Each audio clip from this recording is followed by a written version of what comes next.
नमस्कार मेरे प्यारे बच्चों, आप सभी का हमारे इस YouTube चैनल में एक बार फिर से स्वागत है। जैसा कि आप सभी लोगों को पता है कि मैंने इसके पिछले वीडियो में आप सभी लोगों को ये सिखाया है कि हम मॉलिक्यूलर फॉर्मूले को कैसे डिटरमाइन करें। आज का जो वीडियो है वो भी बहुत ही इंपॉर्टेंट और एक इंटरेस्टिंग टॉपिक के साथ है, जिसे हो सकता है आप क्लास 9th में हो सकता है इस टॉपिक को स्टडी किए हो, नहीं तो आप अगर नहीं स्टडी किए हैं तो आप इसको आज यहाँ पे करेंगे।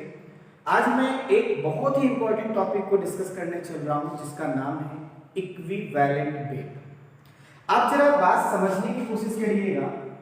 आज का जो ये टॉपिक है मोल कॉन्सेप्ट का एक बहुत ही इंपॉर्टेंट टॉपिक है जिसका नाम क्या है, इक्विवेलेंट वेट।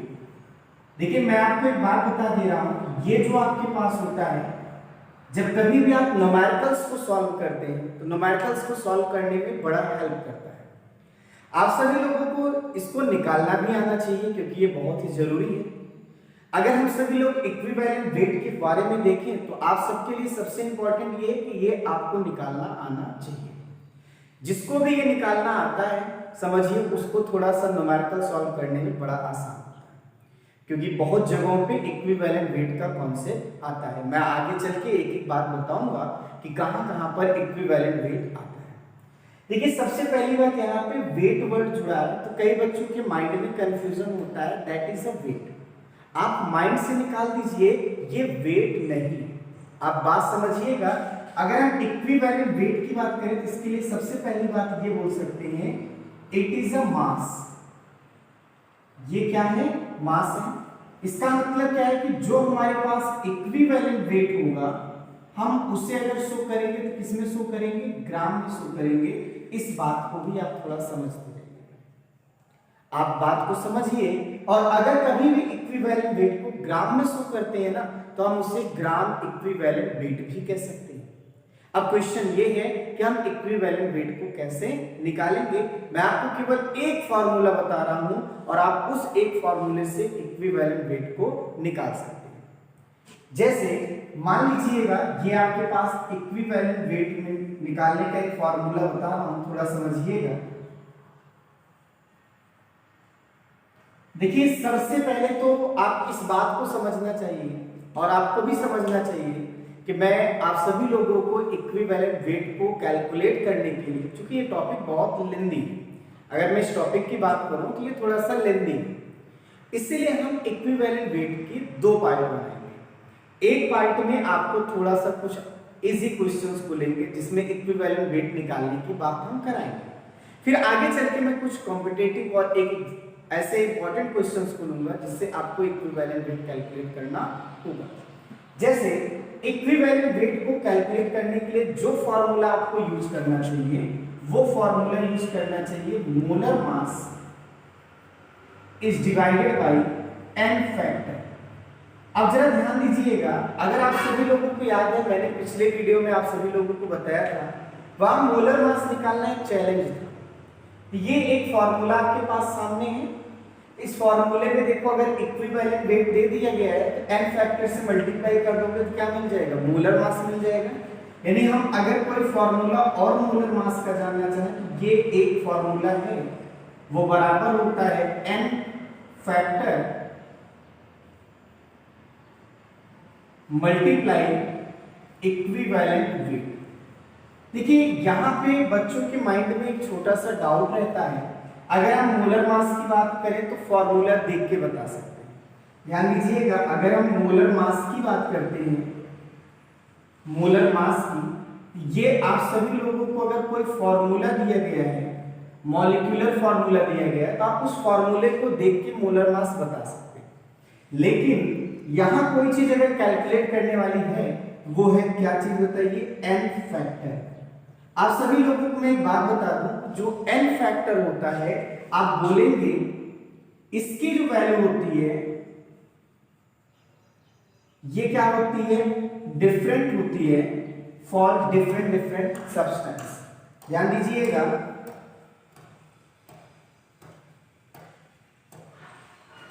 मेरी बात को समझने की कोशिश करिए कि n फैक्टर जो होता है ये अलग अलग होता है अलग अलग सब्सटेंस के लिए। जैसे एसिड के लिए अलग मैटर रखेगा, बेस के लिए अलग मैटर रखेगा, साल्ट के लिए अलग होगा, मेटल के लिए अलग होगा, या किसी रेडॉक्स रिएक्शन के लिए क्या होगा, अलग होगा। मैं आपको एक एक एग्जांपल देके समझाने की कोशिश कर रहा हूं आखिरकार ये होता कैसे। जैसे मान लीजिएगा अगर हम एग्जांपल समझना चाहें फॉर एसिड, सबसे पहले हम क्या समझना चाहें फॉर एसिड, तो एसिड के लिए आप ध्यान दीजिएगा जो n फैक्टर होता है वो बराबर होता है नंबर ऑफ रिप्लेस्ड H+। मतलब वो एसिड कितना H+ रिप्लेस करेगा वो नंबर बताएगा उसका n फैक्टर। आइए कुछ एग्जांपल से हम इसको निकालने की बात सोचते हैं। मुझे पता है कि एसिड बहुत तरह के होते हैं, लेकिन आप एग्जांपल से थोड़ा समझने की कोशिश करिएगा। जैसे मान लीजिएगा आपको मैं ये कह रहा हूं, आप इनका क्या करिए, इक्विवेलेंट वेट को कैलकुलेट करिए। इक्विवेलेंट वेट को कैलकुलेट करना ये आपका क्वेश्चन है इस एसिड का। जैसे मैंने लिखा था HCl, वैसे HNO3, H2SO4, H3PO4, इसी तरह से H3PO3, H3PO2, या फिर आप बोल सकते हैं, चलिए एक काम करते हैं HCl। ठीक है, मैं कुछ का एग्जांपल बता रहा हूं, थोड़ा देखिएगा कैसे निकालेंगे। जैसे मान लीजिए पहले का निकालना है HCl, तो HCl का इक्विवेलेंट वेट कैसे निकलेगा। देखिए मैं एक बात बता दूं, इक्विवेलेंट वेट बराबर क्या होता है, मोलर मास।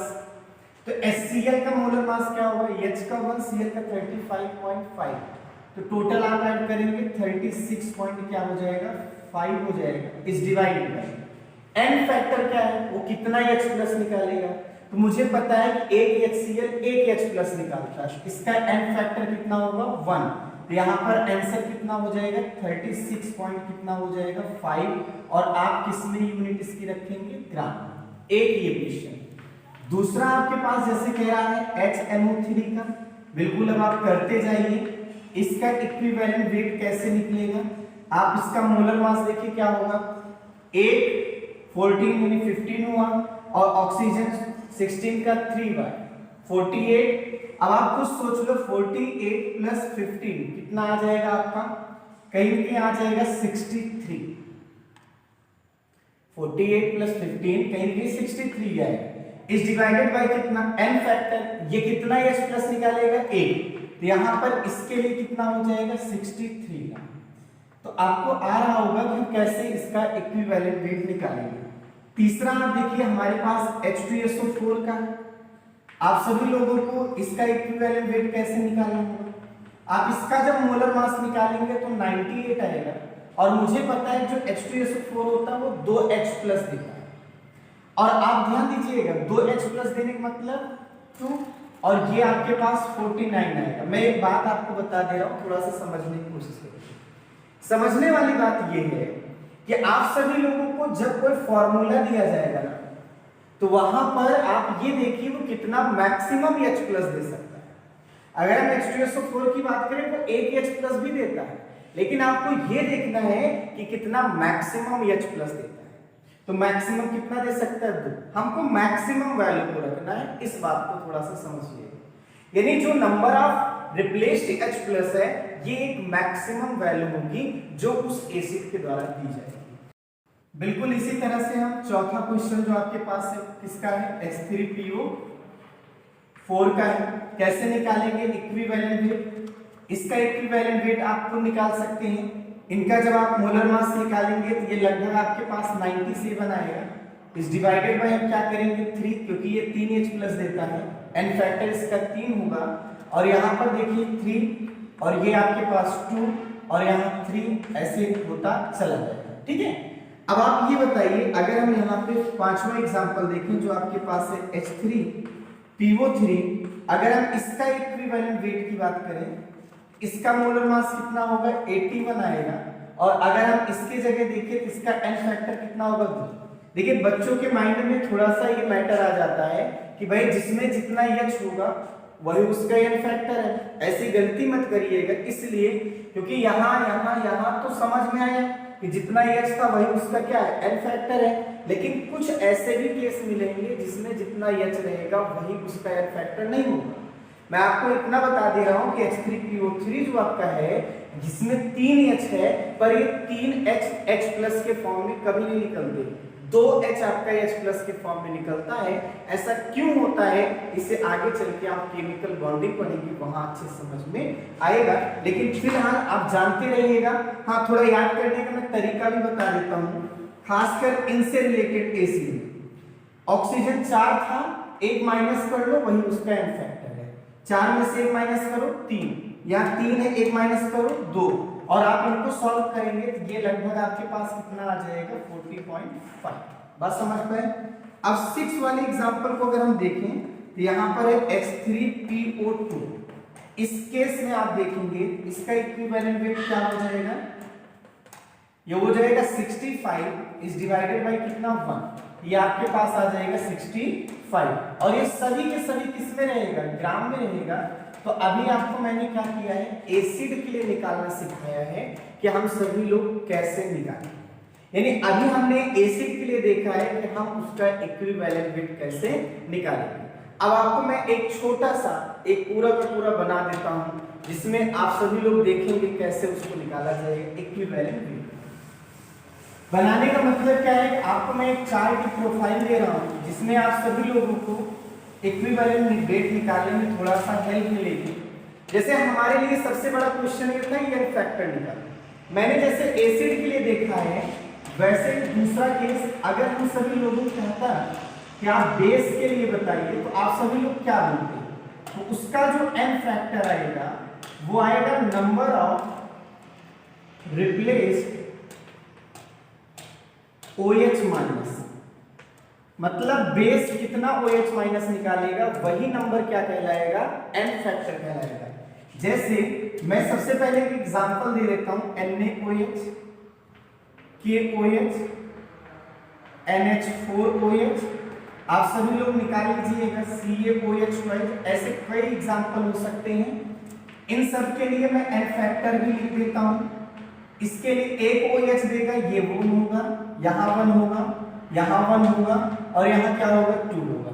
और आप सभी लोग बड़े आसानी से इसका क्या निकाल सकते हैं, इक्विवेलेंट वेट। कैसे निकालेंगे, मैं एक एग्जांपल लिख के दे देता हूं। जैसे NaOH का मोलर मास कितना होगा 40 इज डिवाइडेड बाय 1, आंसर कितना आ जाएगा 40 आ जाएगा।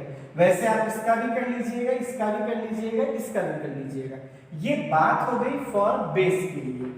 ऐसे तीसरी बात अगर आप सभी लोगों से ये कहा जाए फॉर साल्ट, तो साल्ट के लिए ध्यान दीजिएगा, सिंपल सी बात है, जो n फैक्टर होगा वो बराबर होगा मैक्सिमम चार्ज के। मैक्सिमम क्या होगा, चार्ज के। जैसे एग्जांपल देखिए, NaCl या Na2CO3 या CaSO4, या फिर आप देखिएगा यहां पर ऐसा भी मिल सकता है Ca या Na3PO4, जैसे ये। इन सब के लिए सबसे इंपॉर्टेंट क्या है, उनका n फैक्टर क्या होगा, इनका n फैक्टर 1 होगा। Na पर आप देखो एक चार्ज होगा, Cl पर भी एक होगा, तो मैक्सिमम एक ही होगा। Na2CO3 में देखो, Na पर तो +1 होगा, CO3 पे -2 हुआ। आप साइन से मतलब मत रखिएगा, यहाँ जो चार्ज की वैल्यू है, जो चार्ज के साथ नंबर दिया गया है वो देखिए। तो मैक्सिमम कौन है 2, इसके लिए n फैक्टर कितना होगा 2 होगा। यहाँ Ca पे +2 है, SO4 पे -2, इसका n फैक्टर 2, और यहाँ पर कितना होगा 3 होगा। तो आप बड़े आराम से इसका क्या निकाल सकते हैं, इक्विवेलेंट वेट निकाल सकते हैं। और भी एक एग्जांपल देखिएगा, अगर हम चौथा देखें फॉर, अगर हम सभी लोग, ये एक नया वर्ड होगा और आप 10th में सुने होंगे रेडॉक्स रिएक्शन, और आगे चल के इसे आप देखेंगे तो यहाँ के लिए n फैक्टर क्या होता है, n फैक्टर होता है change of oxidation number. Change of क्या होता है, ऑक्सीडेशन नंबर। और ये जो टॉपिक आपका है ये आगे चल के आपको मिलेगा जब आपको मैं रेडॉक्स रिएक्शन एक चैप्टर है उसको समझाऊंगा। उम्मीद है आप सभी लोगों को इक्विवेलेंट वेट का थोड़ा कॉन्सेप्ट समझ में आया। आपको ये समझ में आया होगा कि हम इक्विवेलेंट वेट को कैसे निकालेंगे। याद रखिएगा, इक्विवेलेंट वेट के लिए एक ही फॉर्मूला है, molecular mass is divided bye क्या है, एन फैक्टर। यहां सबसे ज्यादा दिक्कत करने वाला फैक्टर रहता है वो एन फैक्टर होता है, क्योंकि एन फैक्टर आपने देखा होगा अलग अलग मटेरियल के लिए क्या होता है, अलग अलग होता है। एसिड के लिए अलग होगा, बेस के लिए अलग होगा, साल्ट के लिए अलग अलग होगा, रेडॉक्स रिएक्शन के लिए अलग अलग होगा, या और भी चीजों के लिए क्या होगा, अलग अलग होगा। तो हम कैसे निकालते हैं वो इसका तरीका होता है। हाँ, एक छोटी सी बात और मैं लिख देता हूं, 5वीं बार, अगर आप सभी लोग एलिमेंट का निकालना चाहें, थोड़ा सा समझिएगा, एलिमेंट का निकालना चाहें तो वहां का एन फैक्टर क्या होता है, उसकी बैलेंसिंग। एन फैक्टर उसकी क्या होती है, बैलेंसिंग। जैसे अगर मैं सोडियम की बात करूं, पोटेशियम की, कैल्शियम का, इसका एन फैक्टर सोडियम का 1, पोटेशियम का 1, कैल्शियम का 2, क्योंकि इन सबकी बैलेंसिंग होती है। छोटी छोटी बातें हैं। तो आप सभी लोगों ने ये सीखा कि हम इक्विवेलेंट वेट कैसे निकालते हैं। मैंने आपको बताया था कि छोटा टॉपिक नहीं है, ये थोड़ा लेंथी टॉपिक है। मैं आपको इसका एक दूसरा पार्ट भी बनाऊंगा जिसमें आपको ये समझाऊंगा इक्विवेलेंट वेट को हम कैसे निकालेंगे। जैसे कोई रिएक्शन हमको दिया रहेगा, रिएक्शन दिया रहेगा, इक्विवेलेंट वेट कैसे निकलेगा, उन सब चीजों को मैं नेक्स्ट वीडियो में बनाऊंगा। और आपको मैं बेसिक ये बताया हूं कि आखिरकार इक्विवेलेंट वेट को हम कैसे निकालेंगे। उम्मीद है आपको समझ में आया होगा। बस आपको प्रैक्टिस करने की जरूरत है, आप बड़े आसानी से इक्विवेलेंट वेट को निकाल सकते हैं। आज के लिए बस इतना ही, मैं फिर मिलूंगा नेक्स्ट वीडियो में। और आप सभी लोगों से बस इतना कहना है कि आप पूरा अच्छे से समझिए, नोट्स बनाइए और लॉकडाउन का फायदा उठाइए, स्टडी खूब करिए, ताकि आपके लाइफ में ऐसा कभी फील ना हो स्कूल बंद था फिर भी हमारी पढ़ाई क्या है, बंद नहीं। आपका स्कूल बंद है लेकिन आपको पढ़ने का भरपूर टाइम है, आप अच्छी तरीके से पढ़ाई करिए। इस लॉकडाउन का बेनिफिट आप ही उठा सकते हैं अगर आप चाह लें तो। बात मेरी समझ पाए। तो आज के लिए बस